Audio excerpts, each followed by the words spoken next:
What's up guys, this is Mr. Manhwa Recaps, so let's dive in. Ang ating bida ay nakatanggap ng tawag mula sa kanyang kaibigan na si Jong Woo-min, na nagtatrabaho sa Raider Agency bilang isang broker, para sa mga Raider na wala pang guild.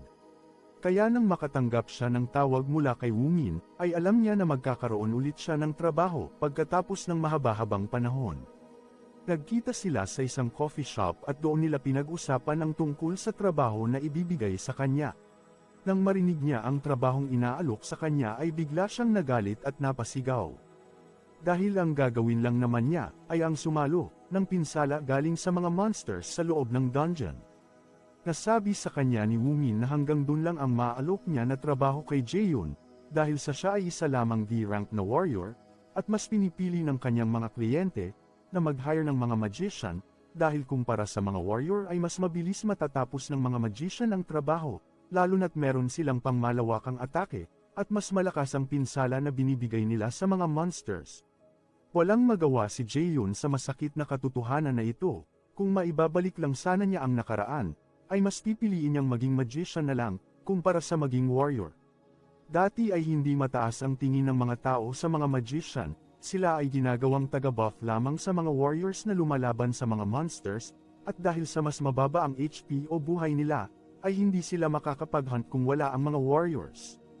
Dahil sa mataas ang tingin ng mga tao sa mga warriors dati, ay mas pinili ni Jaehyun ang maging warrior, kahit na ang aptitude score niya sa magic ay 97%, dito masusukat ang kakayahan ng isang raider, kung saan siya nababagay na class, at dito makikita kung ano dapat ang pipiliin nila, ang maging warrior o maging magician. Sa panahon nila, ang may pinakamataas na aptitude score ay ang babae na ito na nasa 92%, kaya kung titingnan ang kanyang score sa panahon na iyon, ay sobrang taas nito at hindi pangkaraniwan. Pero kahit na mataas ang score niya sa magic, at 34% lang ang score niya sa warrior, ay mas pinili pa rin ni Jaehyun na maging warrior. Kaya siya ngayon ay nagsisisi sa kanyang desisyon, dahil hanggang 20 anyos lang ang pag-angat ng rank ng isang raider, at dahil D-rank lang ang naabot niya pagkatungtong niya ng edad 20, ay dadalhin na niya ang rank na ito habang buhay. Walang magawa si Jaehyun, kundi ang tanggapin ang inaalok sa kanya, dahil sa matagal na siyang walang trabaho ay halos maubos na niya ang kanyang naipon na pera. Kinabukasan, ay nagkita-kita na sila sa harapan ng dungeon na kanilang papasukin. Doon ay nakita rin niya ang matagal na niyang kaibigan na warrior na si Myung-ho, na kasakasama niya dati sa paghahunt. Inalok siya nito ng inuman pagligtas at maayos nilang natapos ang kanilang trabaho.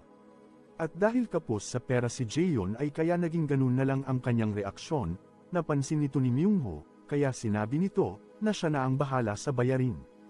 Naging masaya naman si Jaehyun dahil dito.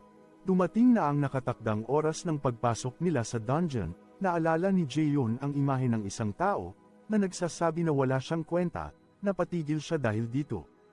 Napansin ito ni Myung-ho kaya natanong niya kung nawawala na naman ba ang cellphone ni Jaehyun gaya ng dati, kasi nakaugalian nitong tingnan ang cellphone bago pumasok sa dungeon. Nang makapasok sila sa loob, ay lumabas kaagad ang mga kalaban na monsters na mukhang zombie. Sinigawan sila ng magician at sinabi na ayusin nila ang kanilang trabaho, at itaas nila ang kanilang shield, habang nagkakast ng spell ang mga magician sa likuran. At dahil sanay na si Jaehyun sa ugali ng mga magician kagaya nila, ay hinayaan na lamang niya at piniling wag na lang pansinin. Ang mga magician na ito ay kilala na kabilang sa Meteor Guild na binubuo lamang ng mga magician. Pagkatapos nilang matalo ang mga kalaban ay nagpahinga muna sila saglit. Natanong ni Myung-ho kung anong mga item ang nakuha niya, at sigurado ay matataas ang kalidad ng mga gamit na makukuha nila dito sa loob, dahil ang dungeon na ito ay isang A-rank. Nang tiningnan ni Jaehyun ang kanyang inventory, ay may kakaibang nangyari, may abiso na lumabas sa kanya, na may error sa system na kanilang ginagamit. Hindi ito maintindihan ni Jaehyun dahil sa tagal ng kanyang pagiging raider, ay ngayon palang nagkaroon ng ganitong error sa sistema, na ginagamit ng lahat ng mga raiders. Sinubukan ng ISR system na mag-restart pero paulit-ulit na lumalabas ang error. Biglang may narinig si Jaehyun na boses na tila nagsasabi, na sundan niya ang liwanag. Nagulat siya at tinanong si Myung-ho kung may naririnig ba ito na kakaiba. Tinanong naman siya ni Myung-ho kung okay lang ba siya at wala naman siyang kakaibang naririnig. Biglang may humarang na liwanag sa kanyang paningin, at napansin niya na papunta ito sa isang direksyon. Nagpaalam siya kay Myung-ho na aalis lang muna siya saglit at may titingnan lang. Sinundan niya ang liwanag at papunta ito sa isang malaking pintuan. Nagtaka siya kung bakit may ganitong pinto sa loob ng dungeon. Naisip niya na baka isa itong treasure room. Excited niyang binuksan ang pinto, at sa loob ay nakita niya ang parang isang maliit na bola na nagliliwanag. Sa pagkakataong ito ay biglang lumabas ang abiso, na bahagyang naayos at bumalik sa normal ang Icer system. Masaya siya dahil timing ito, at malalagay niya sa kanyang inventory ang nakitang kakaibang gamit. Sinuri niyang mabuti ang item, at nakalagay dito, na ito ay ang nawawalang mata, ng God of War, na si Odin, at isa itong mythical item. At dahil sa napakamahal ng mga legendary item na binibenta sa labas, ay ano pa kaya kung ito ay isang mythical item, nakakasigurado siya na pag binenta niya ito, ay hindi na niya ulit kailangan pang magtrabaho, at magagawa niya ang lahat ng gusto niya. Naisip niya na ang karanasang ito na makakita ng mythical item ay hindi karaniwang nangyayari sa mga raider, at kahit isang beses man lang, ay masubukan niya kung anong pakiramdam pag nakasuot nito. Nung susubukan niya na isuot ang item ay bigla niyang naalala na nakalagay din dito, na pag sinuot ito ay magiging bound ito sa gumagamit, at hindi na niya kailanman ito mabibenta o mabibigay sa iba. Dali-dali niyang pinigilan ang sarili na wag itong masuot, at naisip na muntik nang mawala sa kanya ang pagkakataon na yumaman.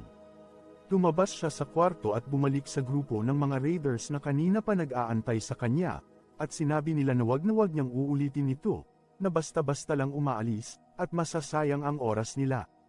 At nang babalik na sana sila sa paghahunt ng mga monsters, ay biglang may malakas na pagsabog. Maswerteng nakaiwas si Jaehyun, ngunit may kakaibang usok na lumabas sa paligid. Ito ay may kakaibang kulay, at napagtanto ni Jaehyun na ito'y isang nakamamatay na usok na gawa sa lason. Agad niyang sinigawan at binalalaan si Myung-ho na umalis agad sa lugar at lumayo sa usok. Ngunit, sa hindi inaasahan, ay may biglang sumaksak sa kanyang kaibigan mula sa likuran nito. Hindi makagalaw ang ating bida sa sobrang pagkataranta. Sa oras na ito, ang nasa isip lang niya, ay ang makalayo sa lugar. Kumaripas siya ng takbo, at tumigil lang nung makalayo na siya sa lugar. Naisip niya na ang lahat ng mga nangyayari, ay imposibleng kagagawan ng mga monsters.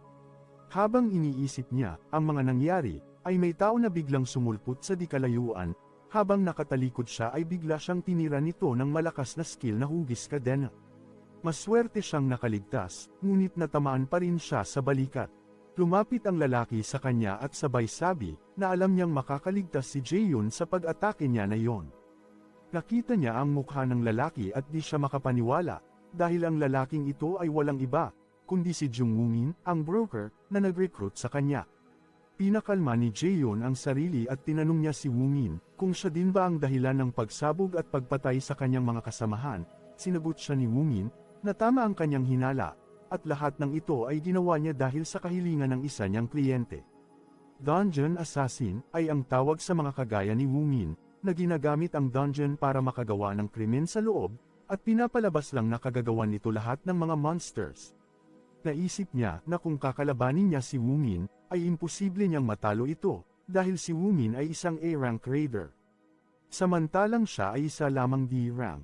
At isa pa, si Woo-min ay isang henyo na kabilang sa top 2% ng bansa.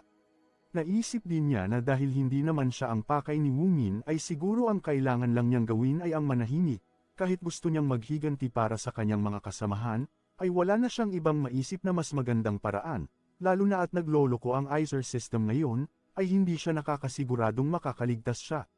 Sinubukan niyang kausapin si Jung Woo-min, ngunit hindi pa siya nakakatapos magsalita ay bigla siyang tinira nito ng napakalakas na fire magic. Hindi niya inaasahan na gagawin sa kanya yun ni Woo-min, mabuti na lang at mabilis siyang nakaiwas, kung nahuli lang siya ng kahit isang segundo, ay sigurado mamamatay siya sa lakas ng pag-atake. Sinabi sa kanya ni Woo-min na hindi lang ang Meteor Guild ang pakay niya na patayin, kundi pati na rin si Jaehyun, sabay tira ng malakas nitong magic chain. Mabilis itong iniwasan ni Jaehyun, hindi niya maisip kung bakit ginagawa sa kanya ito ni Woo-min, isa lamang siyang D-rank raider, at hindi niya maisip kung sino ang tao na nag-utos na patayin siya. Sumagi sa kanyang isipan ang imahe ng isang tao, Naalala niya na simula maliit pa lang siya, ay palagi siya nitong sinasabihan na wala siyang kwenta, at bakit pa pinanganak ang isang katulad niya. Tinanong niya si Woomin kung ang tao ba na nagutos sa kanya na patayin siya, ay ang kanyang ama. Nagulat si Woomin sa tanong na ito, at hindi na ituloy ang sunod niya na pag-atake. Napangiti si Woomin at natawa pa ng malakas, at sinabing hindi niya inaasahan na mahuhulaan ni Jaehyun kung sino ang taong iyon. Nagtanong pa ulit si Jaehyun kung nung nakaraang 5 taon ba, ay may inutos din na katulad nito, ang kanyang ama. Hindi inaasahan ni Woomin na kahit ang bagay na iyon, ay mahuhulaan din ni Jaehyun. Pinuri pa siya ni Woomin sa talino niya, at sinabi, na hindi niya maintindihan kung bakit ang taong iyon, ay pinapatay ang kanyang asawa, at ngayon, ang kanyang anak naman. Sabay pa kawala ng kanyang chain magic. Habang seryoso ang mukha ay ginalaw ng bahagya ni Jaehyun ang ulo niya para makaiwas sa pag-atake, at may binigkas na salita sa kanyang sarili. Hindi ito marinig ni Woomin kaya tinanong niya si Jaehyun kung may gusto pa ba itong sabihin. Sa pagkakataong ito ay may isang bagay na nag-activate, at may napakasilaw na liwanag na nagmumula kay Jaehyun. Nagulat si Woomin at hindi maintindihan kung ano ang nangyayari. Natanong niya sa sarili kung anong klaseng magic ito, at parang lalo pa itong lumalakas. Kinabahan si Woomin at napagdesisyonan na kailangan na niyang tapusin ang laban na ito. Tinira niya ng kanyang chain magic si Jaehyun, ngunit nang akmang tatamaan na ito, ay binukas ni Jaehyun ang kanyang mga mata. At nabasag nito ang chain magic ni Woomin. Hindi makapaniwala si Woomin sa kanyang nasaksihan dahil napaka-imposible itong mangyari. May lumabas na abiso kay Jaehyun na nagsasabi na matagumpay niyang na-equip ang nawawalang mata ni Odin, at magiging bound na ito sa gumagamit, at hindi na may papasa sa iba. At sabay sabi ni Jaehyun sa kanyang sarili, na alam niyang hindi na niya maibibenta pa ito. At may isa pang abiso na lumabas, na may isang blanco na card na pwede niyang gamitin. Sa pagkakataong ito ay napasigaw si Woomin dahil hindi siya makapaniwala na ang kanyang chain magic ay mababasag.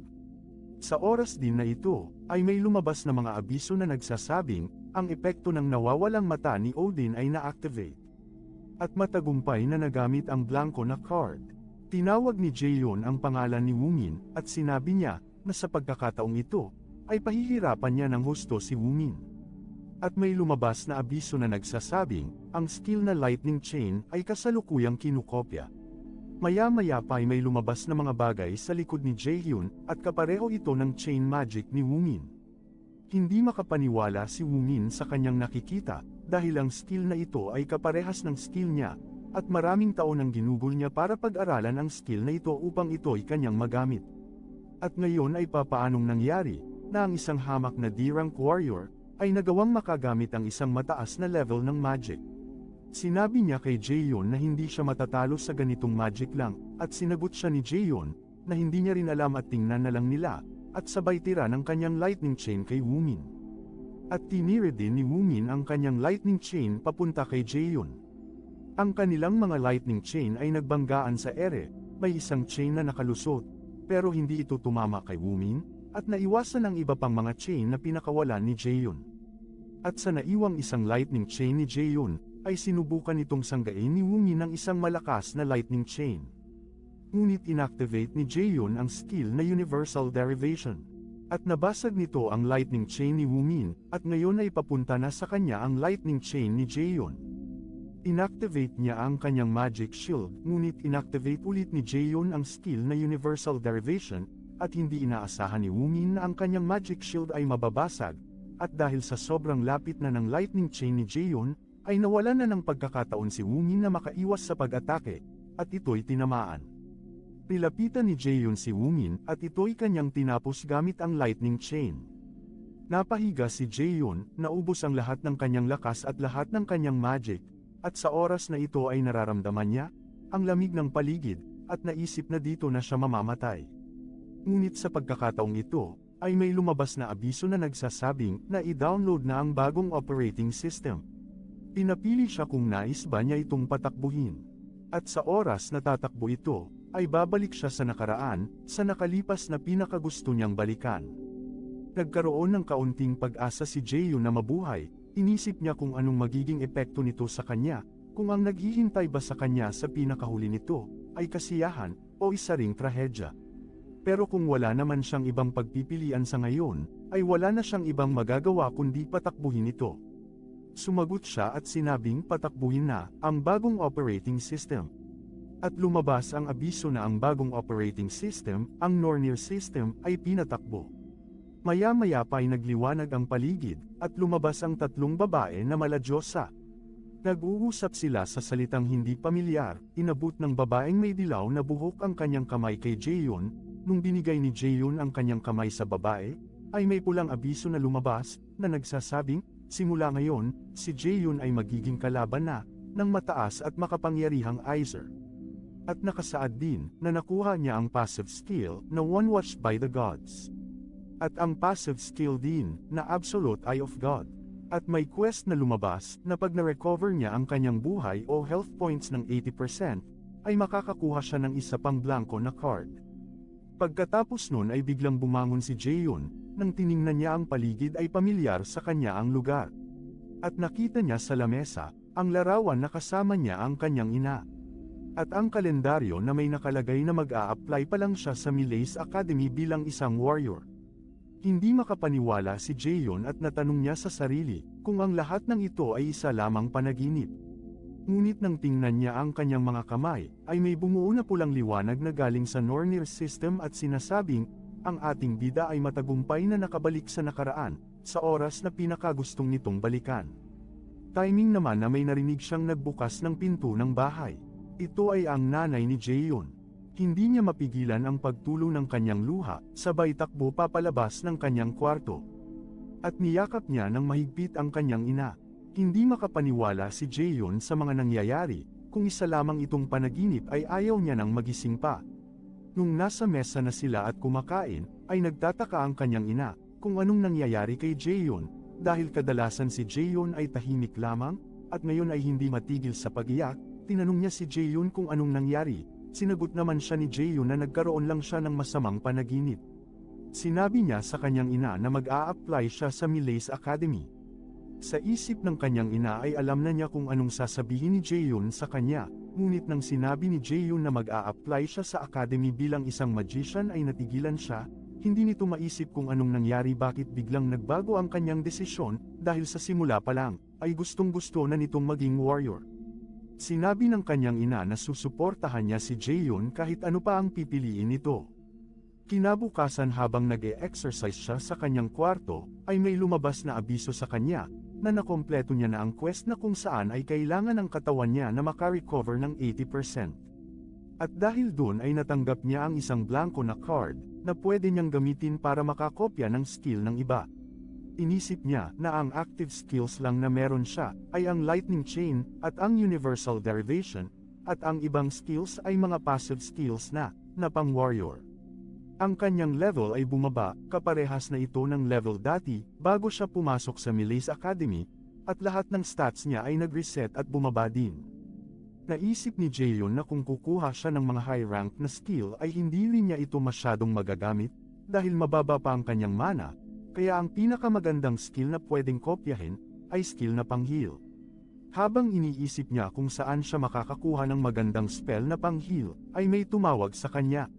Nakita niya ang pangalan ni Kim Yoo-jung, naalala niya na magkaibigan sila ni Yoo-jung simula ng bata pa lang sila, lagi niya itong kasama dahil magkalapit lang ang kanilang mga bahay. At nangangarap din itong makapasok sa Milays Academy kagaya niya. Pero dahil sa isang trahedya na nangyari, ay nagwakas ang buhay ni Yoo-jung. Pero dahil ngayon ay alam niya kung ano ang mga mangyayari, ay determinado siya na baguhin ito para mailigtas niya ang kanyang kaibigan.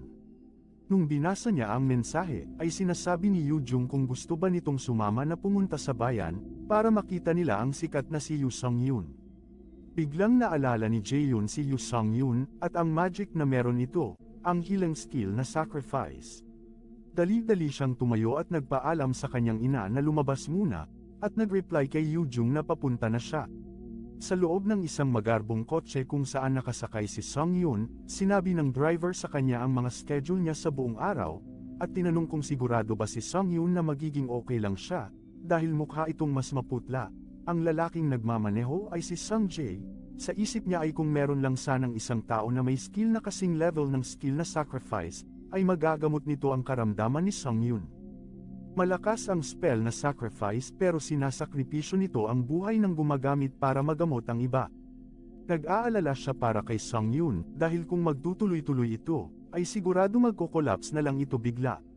Sa kabilang banda, nang makita ni Yoo-jung si Jaehyun, ay agad-agad niya itong hinila, at excited na pumunta sa lugar kung saan magpapakita si Sung Yoon.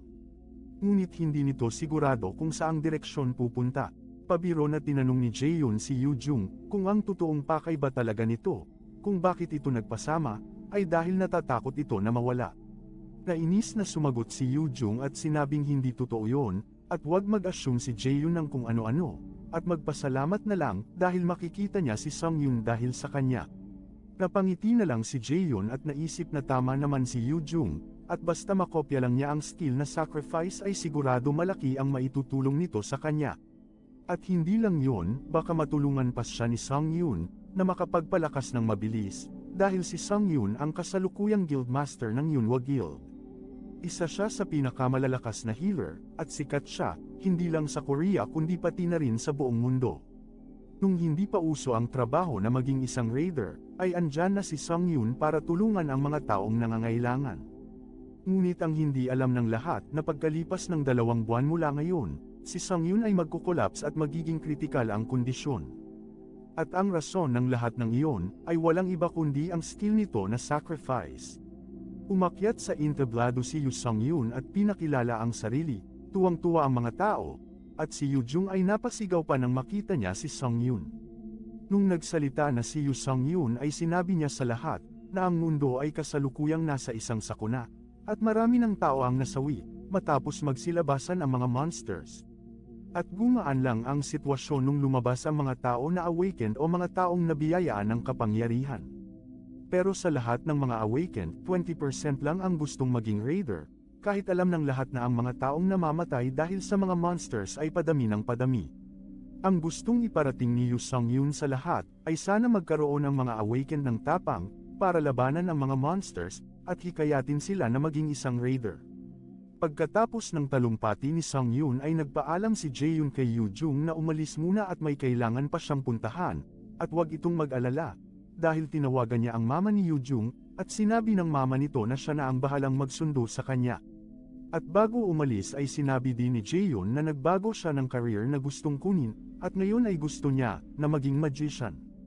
At gusto niya rin magpaturo kay Yoo-jung patungkol sa magic simula sa pinaka-basic. Tinanong siya ni Yoo-jung kung bakit biglang nagbago ang isip niya pero kinawayan lang siya ni Jaehyun at hindi na sinagot, sabay alis papalayo.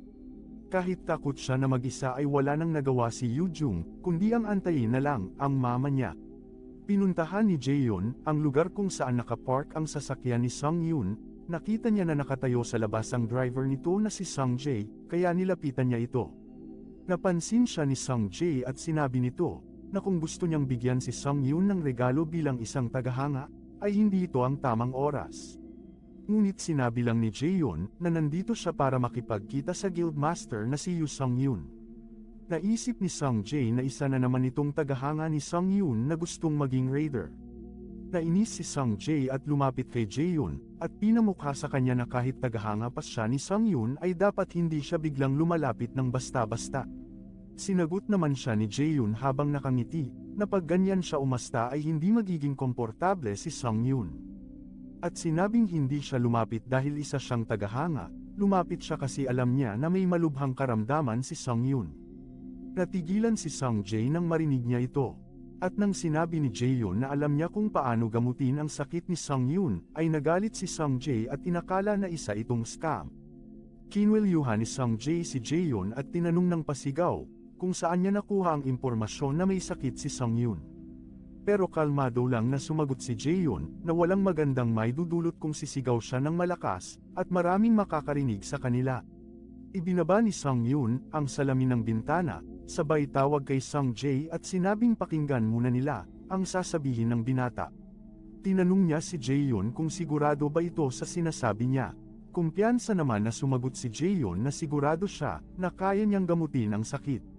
Naisip naman ni Sung Yoon na kung nagsisinungaling lang ang binata ay dapat kanina pa nila itong nahuli, pero bakit mukhang kumpiyansa ito sa kanyang mga sinasabi? Tinanong ni Sung Yoon si Sung Jae kung may libreng oras pa ba silang naiiwan. Sagot naman ni Sung Jae na meron pa silang 2 oras.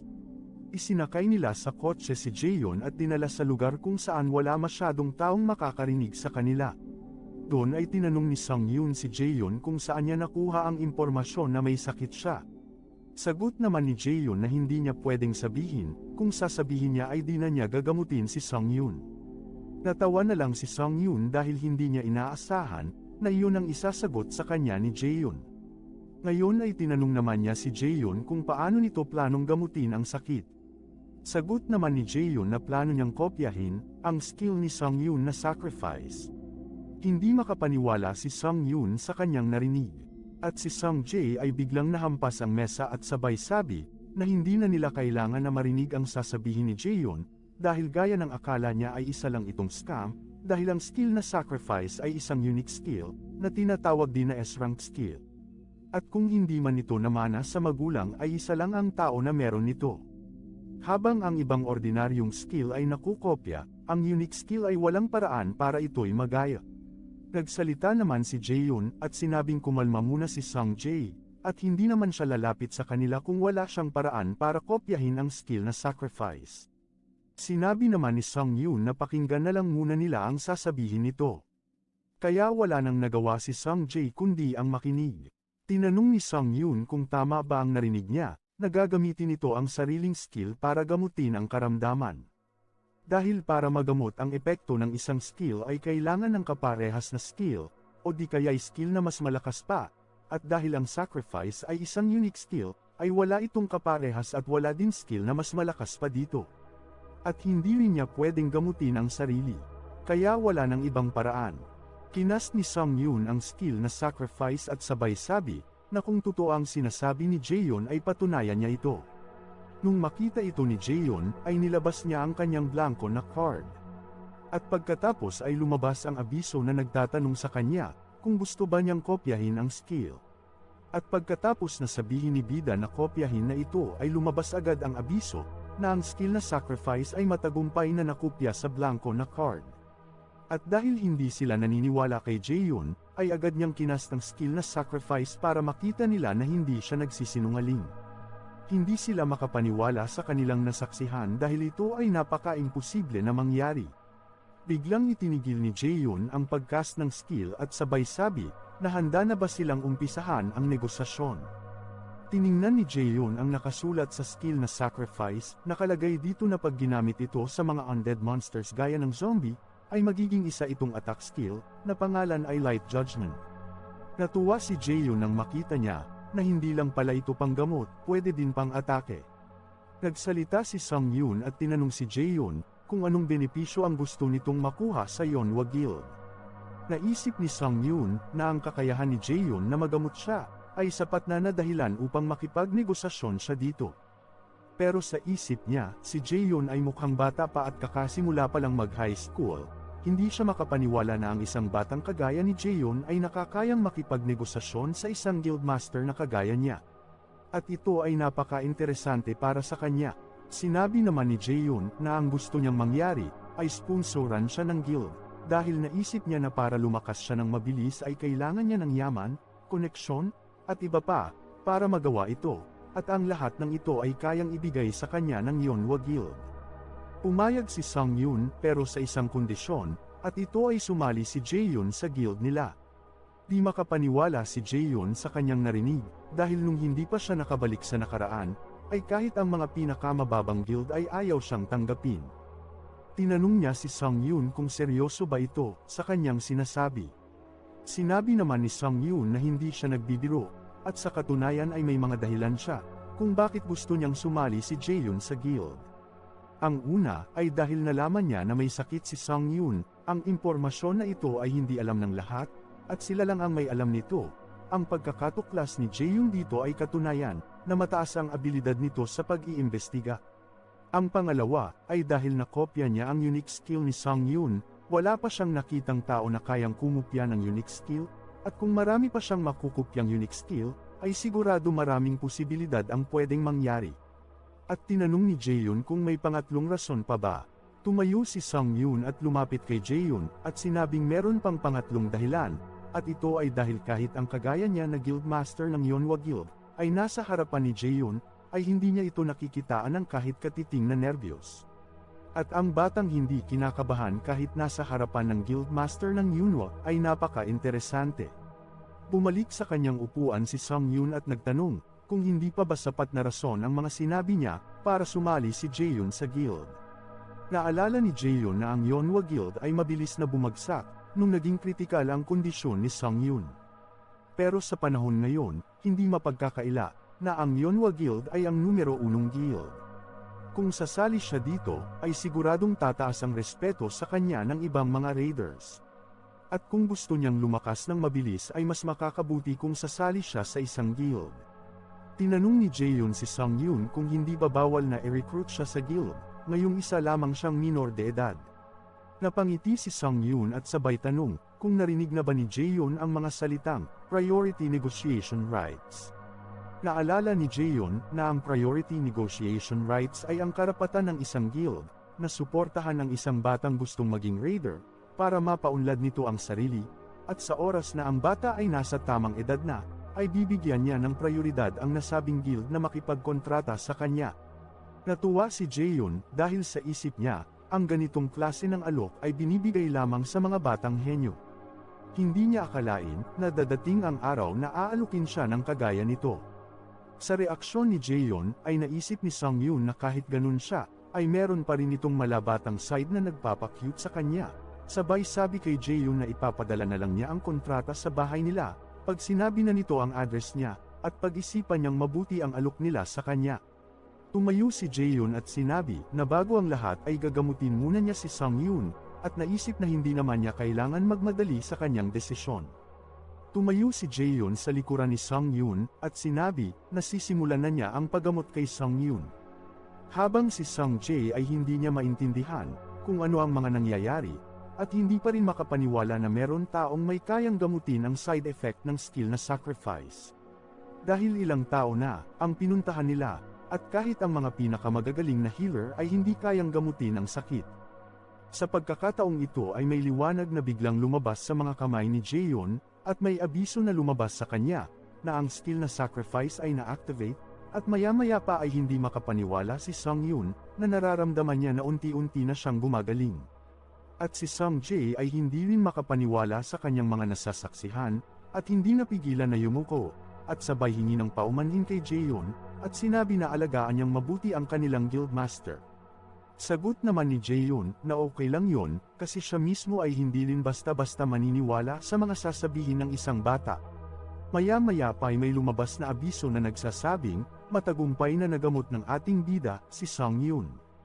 At ang level ng passive skill na emergency first aid ay tumaas hanggang level 19. Sinabi ni Jaehyun kay Sung-yoon na tapos na, at subukan itong gumalaw-galaw. Pumunta si Sung-yoon sa may bintana at nang sinubukan niyang magpalabas ng skill, ay bigla na lang itong napaiyak, dahil ang mga sintomas ng kanyang sakit ay nawala na.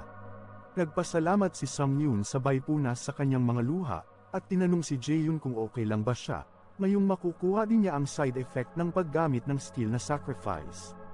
Naalala ni Jaehyun ang abiso ng Nornir system sa kanya, na ang skill na kinopya gamit ang isang blanco na card, ay walang penalty at side effect sa gumagamit. Napangiti na lang si Jaehyun at sinabi kay Sung-yoon, na kung dadating man ang araw na mararamdaman niya ang side effect, ay nandyan naman si Sung-yoon para gamutin siya. Masayang sumagot si Sung-yoon na hanggat kailangan niya ay gagamutin siya nito. Inabot ni Sung-yoon ang kanyang business card kay Jaehyun, at sinabi na sisikapin niya, na matupad ang mga ninanais mangyari ni Jaehyun, at tingnan niya mabuti ang kontrata na napag-usapan nila. At tumawag na lang siya kung kailan ito gusto.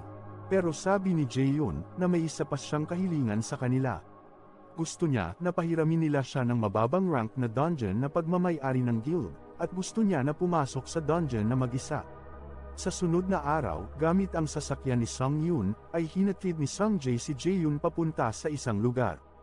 Bumungad sa kanila ang isang malaking pinto na gawa sa bakal. Ito ay ang low-rank dungeon na tanging miyembro lang ng Yonhwa Guild ang nakakapasok. Para makasurvive sa Milaze Academy, kung saan maraming magagaling na estudyante ang naghaharap, ay kailangan ni Jaehyun na mag-level up, kaya naisip ni Jaehyun na hiramin ang low-rank dungeon para magpalakas. Ipinaghanda siya ni Sungjae ng mga gamit at healing items na kakailanganin niya sa loob ng dungeon, pinahiram din siya ng sandata na magagamit niya para panlaban. Nagpasalamat si Jaehyun kay Sungjae para sa mga hinanda nito na gamit para sa kanya.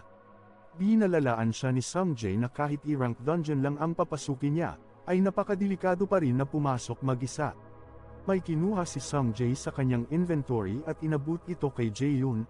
Ito ay isang warp stone na magagamit niya sakaling nasa panganib ang buhay niya. Pag binasag niya ito, ay ite-teleport siya nito pabalik sa entrance ng guild. Sinabi ni Sungjae na tanggapin niya ito bilang pasasalamat sa paggamot niya sa kanilang guild leader, at para na rin humingi ng dispensa kay Jaehyun sa inasal niya nung nakaraang araw. Nagpasalamat si Jaehyun sa binigay ni Sungjae at pumunta na sa entrance ng dungeon para pumasok. Sa entrance pa lang ay ramdam na ni Jaehyun na isa itong E-rank dungeon dahil sa konsentrasyon ng mana sa paligid. Nung humakbang na si Jaehyun papasok sa dungeon, ay lumabas agad ang abiso na nakapasok na siya sa loob. Ngunit maya-maya lang, ay biglang nagiba ang kondisyon ng paligid. Walang kaalam-alam si Jaehyun sa kung ano ang nangyayari. Biglang lumabas ang abiso na nagsasabi, na dahil sa bagong system na Nornir system, ay ililipat siya nito sa ibang lugar. Lumabas ulit ang abiso na nagsasabi, na ang kasulukuyang lugar kung nasaan si Jaehyun ay tinatawag, na Helheim's, Land of the Dead. Sa kabilang banda, sa opisina ng Yonhwa Guild, nag-aalala si Sunghyun para kay Jaehyun, dahil para sa isang baguhan na pumasok sa isang dungeon na mag-isa, at maklear ito ay halos imposibleng mangyari, at sigurado ay alam ito ni Jaehyun, pero hiniling pa rin niya, na pumasok mag-isa, kaya napaisip lalo si Sunghyun, kung ano ba talaga ang plano ni Jaehyun. Sa pagkakataong ito ay may biglang pumatok sa pinto ng opisina, at nagpakilala bilang si Hana Park. Pumasok ito at ibinigay ang bagay na nire-request ni Sunghyun, ito ay ang profile ni Min Jaehyun. Sa isip ni Hana Park, ay bihirang mangyari na ang guildmaster nila, ay magiging interesado sa isang baguhan, siguro ay may nakita itong espesyal sa batang si Min Jaehyun. Binuksan ni Sunghyun ang profile ni Jaehyun, ngunit nagtaka siya nang makita niya, na ang gustong applyan ni Jaehyun, ay ang warrior class, kaya napaisip siya, kung papaano nakagamit si Jaehyun ng magic, kung ang gusto nito ay maging warrior. Ngunit nang tiningnan ni Sunghyun ang susunod na pahina ng profile ni Jaehyun, ay lalo siyang namangha, hindi makapaniwala si Sunghyun sa kanyang nakikita. Tinanong niya si Hana Park kung tama ba ang mga nakalagay sa profile. Sagot ni Hana Park na hanggat hindi nagloloko ang kanilang machine, ay sigurado na tama ang lahat ng nakalagay. Nakita ni Sunghyun ang aptitude score ni Jaehyun sa magician class. Ito ay 97%, ang ganitong klaseng score ay hindi pangkaraniwan, at hindi pa nangyayari. Agad-agad na tumawag si Sunghyun kay Sungjae, at sinabi na sa oras na lumabas na si Jaehyun sa dungeon, ay sabihin agad dito na nais niyang makipag-meeting. Nagtataka si Sungjae kung anong gustong mangyari ni Sunghyun.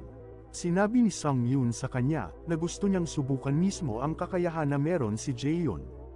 Balik sa ating bida, nung inilipat siya ng Nornir system sa Helheim's Land of the Dead, ay napunta siya sa isang lugar na parang isang sementeryo. Walang ideya si Jaehyun kung bakit ito nangyayari. Maya-maya pa ay may biglang sumulpot sa kanyang likuran, isang bungo na may suot na itim na kapote, at may dala itong busog at pana. Itinuon nito kay Jaehyun ang dalang sandata, at sabay pakawala ng pana. Mabuti na lang at agad naramdaman ni Jaehyun ang pana na paparating sa kanya. Agad niyang iniwas ang kanyang ulo, ngunit nadaplisan pa rin ang kanyang mukha. Nung lumingon siya ay nakita niya na ang bungo na nakakapote ay bumunot ulit ng pana at itinuon nito sa kanya, ngunit napansin ni Jaehyun na hindi niya maigalaw ang kanyang katawan. At napagtanto na ang pana ay may nakalagay na lason na pamparalisa.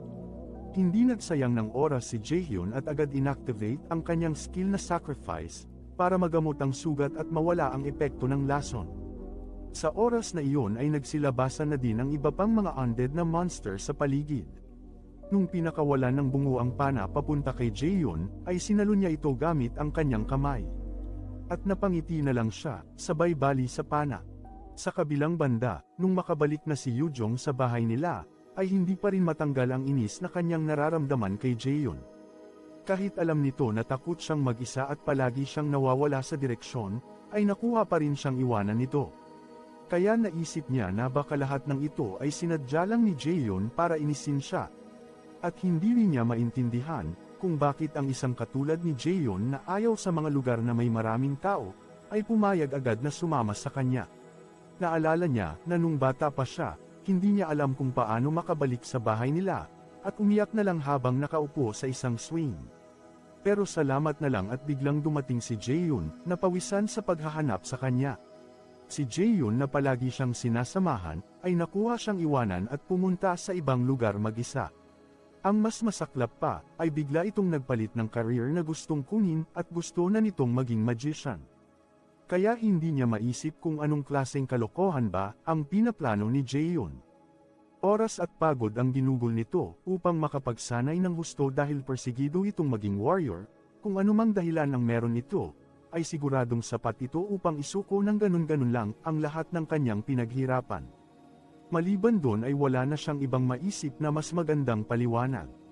Maingat ito sa mga bagay na ginagawa niya, na kahit sa pagpili lang ng pagkain, ay aabutin pa ito ng 10 minuto. Ngunit ngayon, sa isang iglap lang, si Jaehyun ay biglang nag-iba. Biglang bumangon si Yujong at nagpadala ng mensahe kay Jaehyun, at sinabi na dahil sa ginawa nito, na pag-iwan sa kanya nung nakaraang araw, ay makikita niya. Habang nasa laban si Jaehyun, ay naramdaman niya ang matinding galit na galing sa kung sino man. At naisip na lang na baka ito ay galing sa kanyang mga kalaban na monsters. Kaya si Jaehyun ay napabuntong hininga na lang para maalis ang kanyang nararamdaman. Sa di kalayuan ay nakikita niya ang 4 na lumilipad na wraith na may hawak na matutulis na kalawit. At sumagi sa kanyang isipan na ang kanyang mga kalaban ay mas kumpleto pa sa mga ordinaryong grupo ng raider, dahil maliban sa bungo na nakakapote, ay meron pang Draugr at lumilipad na wraith. At nagpasalamat na lang na meron siyang dalang baston na isang rank C na item na bigay sa kanya ni Sungjae. Dahil sino ba namang mag-aakala na mapupunta siya sa Helheim's Dungeon? Ang Helheim ay isa sa 9 na kaharian ng mitolohiyang Norse. At ang dungeon ay ginawa base sa 7 kaharian maliban sa Midgard at Asgard. Ang kaharian ng apoy, ang Muspelheim, ang kaharian ng mga higante, ang Jotunheim, ang kaharian ng mga elf, ang Alfheim, ang kaharian ng mga dark elves, ang Svartalfheim, ang kaharian ng mga Vanir gods, ang Vanheim, ang kaharian ng yelo, ang Niflheim, at sa pinakamalamig at pinakamalalim na parte ng Niflheim ay ang isa pang kaharian. Ang Helheim, na pinamumunuan ni Hel, ang anak na babae ng God of Mischief na si Loki. Napakahirap para sa isang baguhan ang lumaban sa loob ng Helheim, lalo na't hindi basta-basta maipapaliwanag ang takot na mararamdaman kapag nakalaban nito ang mga monsters na walang kamatayan at nabubuhay lamang ng paulit-ulit kapag sila ay natalo. At napakahirap sa lakayin ng Helheim's Dungeon, lalo na kapag wala kang dala na holy magic. Pero para kay Jaehyun, ito ay magandang lugar para masubukan niya ang kanyang bagong skill na nakuha, ang sacrifice. Dahil kapag ginamit ito sa mga undead na monsters, ay nagiging isa itong napakalakas na pangmalawakang skill na pang-atake, na may pangalang, Light Judgment. Sa pagkakataong ito ay nagsimulang umatake ang mga monsters. Sinangga ni Jaehyun ang pana na papunta sa kanya, gamit ang hawak na baston, at nang susuguri na siya ng Draugr, ay inunahan ito ni Jaehyun na atakihin sa sikmura gamit ang matulis na dulo ng baston. Tumalsik sa malayo ang Draugr sa lakas ng atake ni Jaehyun. Sa isip niya ay hindi niya iaasa lahat ng ito sa kanyang pangmalawakang atake na skill. Sabay cast at tira ng kanyang lightning chain. Tinamaan at natalo niya ang isang wraith at lumabas ang abiso na nakakuha siya ng 70 points ng experience dahil dito. Biglang sumugod ang 2 pang wraith papunta sa kanya, sabay hampas ng kanilang matulis na kalawit, pero mabilis na nakagalaw si Jaehyun at naiwasan ang kanilang pag-atake. Pinalabas niya ulit ang kanyang lightning chain at tinira ito ng hugis pabilog habang umiiwas sa kanilang mga atake, natamaan nito ang 2 wraith, at sa lakas ay natalo agad ang mga ito, at nakakuha siya ng 140 points ng experience dahil dito. Nang makalapag si Jaehyun sa lupa, ay naisip niya na hindi niya sasayangin ang pagkakataon na ito.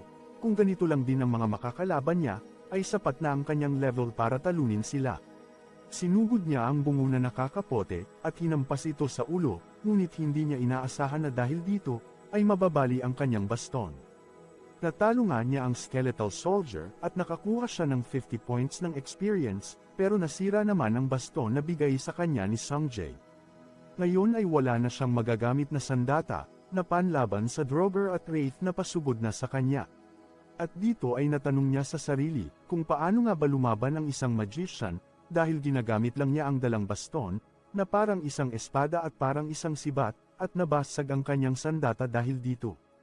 Pero napagtanto niya, na hindi ito ang oras para mangolekta ng experience points at mag-relax, sabay cast ng kanyang bagong magic, ang skill na sacrifice.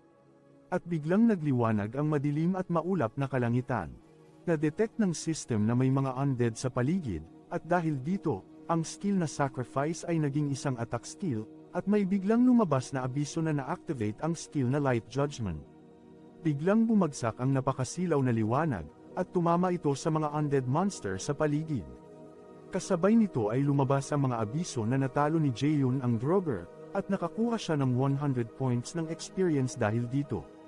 At natalo niya rin ang Wraith at nakakuha ng 70 experience points. At kasunod ay lumabas ang mga abiso, na umangat ng isang level si Jaehyun, at na-recover ang lahat ng kanyang stamina. Nakahinga ng maluwag si Jaehyun at sa wakas ay natalo na rin ang mga kalaban, at malayo na siya sa kapahamakan. Sumagi sa kanyang isipan, na kung hindi siya nag-level up, ay mauubos ang kanyang stamina. At naisip na hindi ibig sabihin na pag nakopya niya sa card ang isang skill, ay na-master na niya ito, kailangan pa rin niyang magkaroon ng maraming karanasan sa pakikipaglaban, bilang isang magician, dahil kung wala ito, ay hindi magiging madali para sa kanya ang mga susunod pa na mangyayari. Tumayo si Jaehyun at umalis na sa lugar, ngayon ay sigurado na siya na lahat ng nangyayari sa kanya, ay dahil sa Nornir system, at walang nalalaman dito ang Yonhwa Guild. Iniisip niya kung kailangan ba niyang gamitin ang Warp Stone para makaalis na sa lugar, nang biglang may naramdaman siya na nakakapangilabot na mana. Lumingon siya at tiningnan kung saan ito nanggagaling, at naramdaman niya na ito ay mabilis na gumagalaw papunta sa kanya. Sa lakas ng konsentrasyon ng mana, ay hindi siya makahinga at makagalaw, at napagtanto niya, na kung hindi siya gagalaw ay siguradong dito na siya mamamatay, gamit ang kaputol ng baston, ay matapang na sinaksak ni Jaehyun ang kanyang hita, upang makagalaw mula sa kinaroroonan. Muntik na siyang mapasigaw sa sakit, pero pinigilan niya ito at tinakpan ang kanyang bibig. At inisip na hindi siya dapat gumawa ng kahit kaunting ingay, at dahan-dahan lang na umalis sa lugar, ngunit sa pagkakataon na ito, ay may biglang nakita si Jaehyun. Isang malaking anino na nanggagaling sa kanyang likuran. Napalingon siya bigla, at lumabas ang abiso na ang boss ng dungeon na si Nightshade ay ang nasa likuran niya. Lumabas ang babala galing sa Nornir system na ang agwat ng level ni Jaehyun at ng boss ay sobrang layo at nasa peligro ang buhay ni Jaehyun. Pinayuhan siya nito na tumakas agad sa dungeon. Napangiti na lang si Jaehyun at naisip na wala siyang pag-asang manalo laban dito, at mabilis na binuksan ang kanyang inventory para kunin ang Warp Stone. Ngunit kasabay nito ay ang biglang pag-atake sa kanya ng boss, tinamaan si Jaehyun at tumalsik papalayo ang Warp Stone. Nagbabala ang system na napakaliit na lang ng HP o buhay na naiiwan sa kanya, at pinayuhan siya nito na gumamit agad ng potion. Pero ang boss ay sobrang lapit na kay Jaehyun, at wala na siyang oras para gumalaw. At kasabay nito ay ang biglang pag-atake ng boss, na pagtanto ni Jaehyun na hindi na siya makakaiwas sa pag-atake na ito, at napapikit na lang. Ngunit, hindi niya inaasahan, na hindi umabot sa kanya ang pag-atake ng boss. Dahil, ang boss na si Nightshade, ay tumigil sa paggalaw. Dito ay may narinig siya na boses ng babae na papalapit, at nagsasabi, na di nito pwedeng galawin si Jaehyun, dahil siya, ay isang mahalagang panauhin, na personal niyang dinala, sa lugar na ito. Lumapit ito kay Jaehyun at sinabi sa kanya, na siya, ang batang, nakatakdang, maging kalaban. Natanong ni Jaehyun sa sarili, kung sino ba tong babae na bigla na lang sumulpot, at kung ano-ano lang ang sinasabi, at tinanong niya ito kung siya ba ang dahilan ng biglang paghinto ng galaw ng boss. Nung makalapit ang babae, ay tiningnan nitong mabuti si Jaehyun, at hindi ito kumbinsido, na ang magiging kalaban ay isang katulad niya. Hinawakan nito ang mukha ni Jaehyun at pinamukha sa kanya, na ang napili ni Loki na maging kalaban, ay isa lamang bata, na walang espesyal na katangian.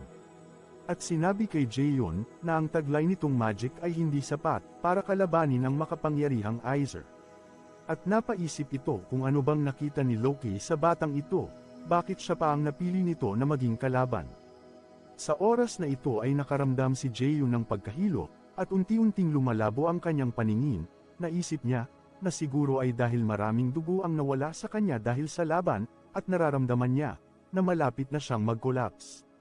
Ang babae ay napangiti, at tila naaaliw sa kanyang nakikita, sinugatan nito ang leeg ni Jaehyun gamit ang matulis na kuko nito. Sa pagkakataong ito, ay sumagi sa isipan ni Jaehyun, na kung magkukolaps siya ngayon, ay mawawalang saysay ang lahat ng kanyang mga pinaplano, kaya buong loob niyang napagdesisyonan, na kailangan niyang tiisin ang lahat ng ito, at kailangan niyang makahanap ng paraan, kung paano makawala sa kamay ng babae.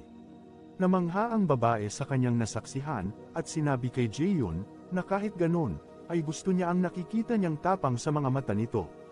Pero dagdag pa niya, na sobrang hina pa ni Jaehyun, at ang Ragnarok, ay malapit nang dumating, at mas mabilis ito kaysa sa inaasahan. Kaya kailangang lumakas agad ni Jaehyun. Sinakal ng babae si Jaehyun at seryosong sinabi sa kanya, na kung hindi siya lalakas agad, ay siya mismo ang tatapos sa buhay nito. Hindi nanlaban si Jaehyun at napaisip na lang kung anong klaseng babae ba itong nasa harapan niya. Sa pagkakataong ito ay nagsimulang lumakad ang babae papalayo, at sabay sabi, na dahil malaki ang magiging pakinabang nila kay Jaehyun, ay bibigyan niya ito ng pagkakataon. Kailangan itong maging mas malakas, at matalo ang boss na nasa harapan niya. At kung magagawa niya yun, ay makakakuha siya ng isang espesyal na pabuya. Pero dagdag pa ng babae, na gaya ng sabi niya, ay kaunting oras na lang ang natitira, kaya sa loob ng 2 buwan, ay kailangan na niyang matalo ang boss. At kasabay nito ang paglabas ng quest na Hell's Trial, at nakalagay dito, na kailangan niyang matalo ang boss na si Nightshade sa loob ng 2 buwan, at ang magiging parusa sa kanya pag hindi niya ito nagawa, ay kamatayan. Dito ay pinakawalan siya ng mga kamay na anino ng babae, at sabay sabi, na pag hindi niya naipakita na lumakas siya sa mga oras na iyon, ay magwawakas mismo sa kanyang mga kamay, ang buhay ng batang, napili ng Nornir. At naglaho na lang bigla ang babae, at kasabay nito ang pagdilim ng kapaligiran. Maya-maya pa, ay may nabuong maliit na liwanag. At tila nakita niya ulit sa kanyang panaginip, ang babae na may dilaw na buhok, na nag-abot ng kamay nito sa kanya, at nagsasalita sa lingwahe na hindi pamilyar. Nung sinimulang imulat ni Jaehyun ang kanyang mga mata, ay bumungad sa kanya ang sinag ng sikat ng araw, at tunog ng mapayapang kapaligiran. At dito ay nakita niya ang malaking bakal na pintuan, ng E-rank dungeon na kanyang pinasukan.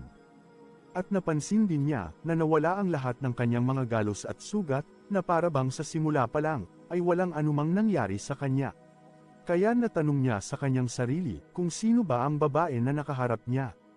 Nung tiningnan niya ang kanyang mga quest, ay nandun ang quest na binigay ng babae sa kanya, kaya napatunayan niya, na hindi lang panaginip ang lahat, at nakalagay din sa quest, ang pangalan ng tao na nagbigay nito. At ang pangalan ng babae, ay Hel, ang diyosa na tagapamahala ng kaharian ng Helheim, na isa sa 9 na kaharian. At nasabi niya sa kanyang sarili, na isa lang ang ibig sabihin nun, na isang diyosa ang nakaharap niya. Dito ay sumagi sa kanyang isipan ang mga sinabi ni Hel sa kanya, na siya ang nakatadhana, at pinili ni Loki na maging kalaban. Naalala niya na nung makabalik siya sa nakaraan, ay sinabi din ng Nornir system sa kanya, ang parehong mga salita, na siya ang magiging kalaban ng mataas at makapangyarihang Aizer. Pero hindi pa rin niya lubos na maunawaan, ang ibig sabihin ng lahat, kung papaanong nakabalik siya sa nakaraan, at ang sabi ni Hel, na siya ang magiging kalaban, at kung ano ba talaga ang kailangan nila sa kanya. Pero kahit ano paman, ay isa lang ang sigurado si Jaehyun, na kailangan niyang maging mas malakas. Kung ang lahat ng sinabi ni Hel ay totoo, at hindi siya nakapagpalakas, ay sigurado na ang buhay niya, ay magwawakas sa mga kamay nito. Pero naisip ni Jaeon na hindi magiging madali ang lahat, dahil simula sa kanyang napaka-basic na estilo ng pakikipaglaban, ay hindi pa rin siya sanay na makipaglaban bilang isang magician, at hindi pa niya natututunan ang iba pang mga basic na skills. At para ma-improve ang sarili, naisip niya na ang pinakamahalagang matutunan sa ngayon ay ang mga basic. At nang kinuha niya ang kanyang cellphone,